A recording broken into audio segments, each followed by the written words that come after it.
On the road around the corner, here's the place to go. The orange roof of Howard Johnson's. Join the folks who know. Good food, good fun, kids count too. 28 flavors just for you at Howard Johnson's. Next up, It's Howard Johnson's for a famous grilled and butter Frankfurt in a toasted roll, or a choice steak, charcoal broiled the way you like it, sizzling on the outside, tender and juicy on the inside.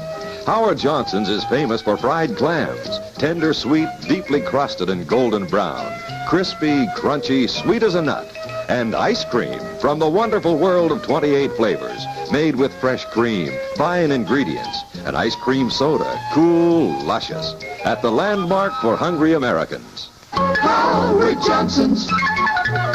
Next up,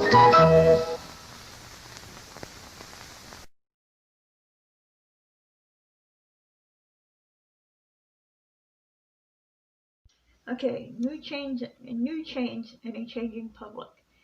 In the 1930s, H.D. Johnson bought the Wyland Red Coach Grill and used it as a model for a new concept, a more upscale steakhouse restaurant chain called Red Coach Grills. While they had some success, they were not sufficiently profitable. Eventually, the last 45 Red Coach Grills were sold in 1983 to a company executive who closed them. In 1969, Johnson again tried a new restaurant concept, Ground Round. It was successful. Though not at Howard Johnson's restaurant, the Ground Round chain was company-owned and franchised, thus increasing the Howard Johnson's company profit. By 1975, the Howard Johnson's company had more than 1,000 restaurants and more than 500 motor lodges in 42 states and Canada. The company reached its peak that year, but the late 70s marked the beginning of the end for the Howard Johnson's company. Because of the oil embargo of 1974, the Howard Johnson's restaurant and motor lodges, which received 85% of revenue from travelers, lost profits when Americans could not afford long trips or frequent vacations. Also, the company model of serving pre-made food with high-quality ingredients in traditional dining rooms was costly when compared to the innovations introduced by fast food outlets like McDonald's, which designed its products and restaurants to appeal to families with younger children. Around this time, the chain introduced Hojo Cola and other private label sodas, which disappointed some customers who preferred familiar products such as Coca-Cola or Pepsi. The company suffered from two infamous incidents at a property in the New Orleans Central Business District within 18 months of one another. The first was a July 1971 fire set by two irate guests who had been ejected from the hotel, which killed 6 people. The second, in January 1973, was a harrowing day-long siege. Former Black Panther Mark Essex used the hotel's roof as a sniper's perch, killing 3 police officers, the hotel's general manager and assistant general manager, and a couple from Virginia who were on a belated honeymoon.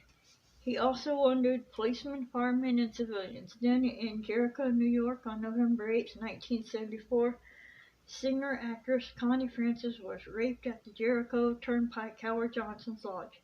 She sued the motel's chain for their lapse in security and won a judgment of $2.5 million, one of the largest such judgments at that time, leading to a reform in hotel security. Her rapist was never found. H.B. Johnson attempted to streamline company operations and cut costs such as serving cheaper food and having fewer employees. This strategy was unsuccessful because patrons compared this new era of Howard Johnson's restaurants and motor lodges unfavorably to the services they had previously come to know. In a further effort to make the company more successful and profitable, Johnson created the concepts such as Hojo's Campgrounds and 3-penny inns for lodging, as well as deli, baker, ice cream maker, and chats for restaurants. All these concepts failed, furthering the company's demise. In the late 1990s, Howard Johnson's Candy Factory and executive offices in Galveston were purchased and renovated by the Eastern Nazarene College to form the Adams Executive Center.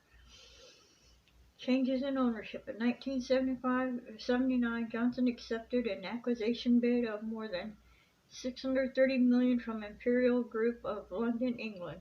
Imperial obtained 1,040 restaurants, 75% company-owned, 25% franchise, and 520 motor lodges. 75% franchise, 25% company-owned. In 1981, Imperial recruited G. Michael Hostage, then CEO of Continental Baking Company and formerly Executive Vice President of Marriott Corporation, to replace Johnson as CEO. After 4 years, despite progress in a turnaround, Imperial reversed course and sold the company. Having declined to entertain Hostage's proposal to lead a leveraged buyout, Imperial employed Goldman Sachs, who, with Hostage's assistance, sold the company to Marriott in 1986. In a contemptuous transaction, Marriott sold the motor lodging business and the Howard Johnson trademark to Prime Motor Inns, a New Jersey company. Okay, so that is part 2 of the thing. This is a lengthy. This is going to be part 2, part 3, part 4 till we get it all done. I've had a really long day, so I could do it still in part 2 tonight. And we will see you back in the next video. I hope you enjoy these. Give me a like, comment, subscribe, and have a great weekend. I'm going to start a Patreon page, so that way if you feel led to my God to do it, you can help me out a little bit for financial situations getting really rough for me. I'm desperately trying to save money so I can get a drone so I can really impress my, step up my game as far as my YouTube channel. I know they probably suck, but I appreciate people who watch them. Thank you all for those of you who do watch. Thank you very much. And the one subscriber, thank you. I think you're an Android gamer.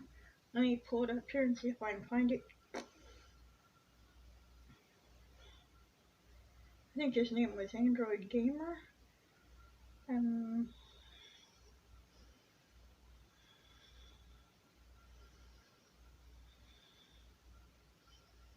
Yes, Android Gamer.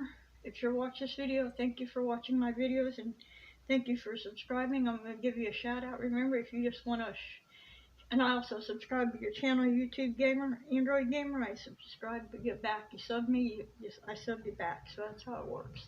I know that YouTube frowns on that, but that's how I work it. If you sub me, I sub you back. So, but thank you, Android Gamer. I appreciate it.